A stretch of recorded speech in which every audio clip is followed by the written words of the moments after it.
Good morning, Fleece Force. Lots happening today.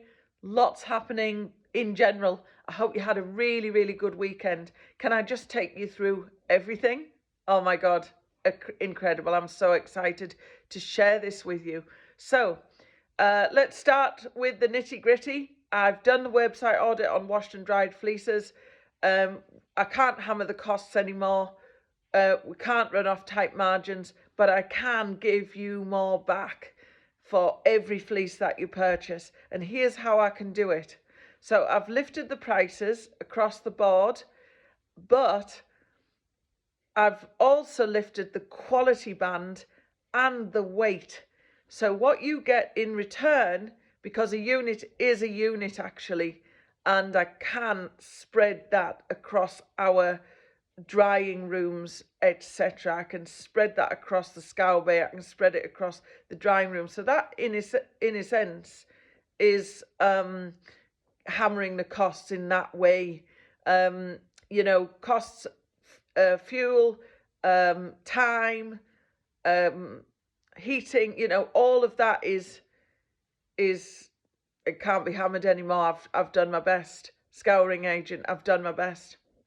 But what I can do is lift the quality band further and give you the maximum weight that fleece can produce. So if it's a small fleece, what I can do is double up the fleeces and make sure that you get the weight for that breed, maximum weight for that breed. So that's taken the maximum raw weight that the fleece can produce, divide it by 2, and that just about gives you the maximum washed and dried weight for that fleece. So I think that's a really good deal, a good trade. Nothing's on sale at the minute, because I'm going to go through another wave of stock checking, of micro editing the website with brand new pictures, giving it a fresh look, much better descriptions as well.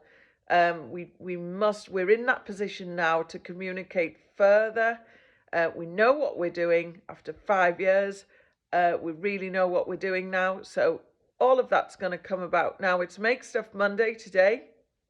And if you looked at yesterday's video where I was actually doing a bit of a fashion shoot to create the look, going to come on to that in a minute.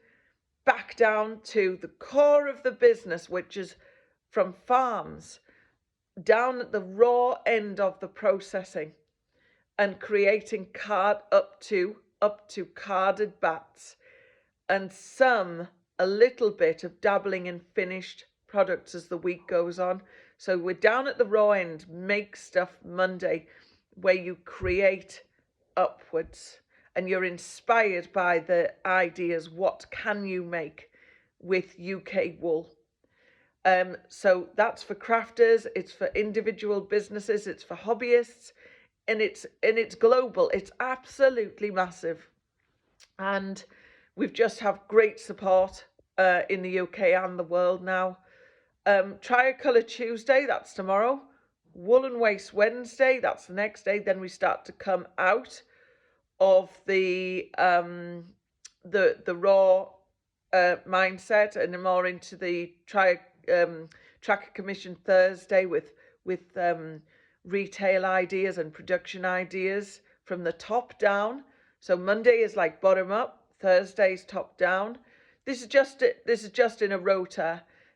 Friday, Flocking Friday, is great for the equestrian world and the stuffing, toy stuffing, pillow stuffing, a finished product to go into there. Spinning Saturday, yarn to knitwear, just pulling up from the top.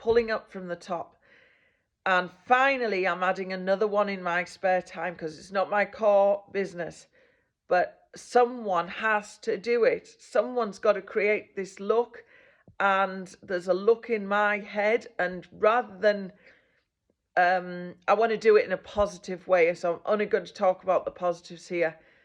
I want to add to the ideas that's out there. I want to add to the marketplace just by fooling around and by buying the look, investing in the look, playing around with the look. It doesn't matter if it's an imported garment. It doesn't matter if it's 30 quid. It doesn't matter. Hopefully, the cheaper I can do this and create the look, the better. I don't need to mention brand names at all. I want to just create the look, because in fashion, that's what people go off. Yes, they can go off the backstory, but initially, I think we've got to get the look in there to open out the demographic. Could be wrong, but let's do it. Nothing may happen, but a lot could happen at the same time.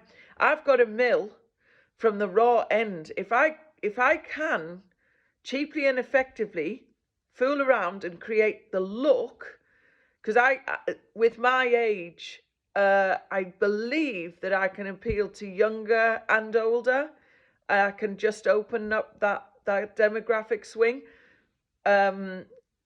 Someone somewhere might say, really, really fancy getting a UK knitwear brand. I already know some people that's doing it. And also, what if a big global brand name is persuaded to think, wow, there's a market here?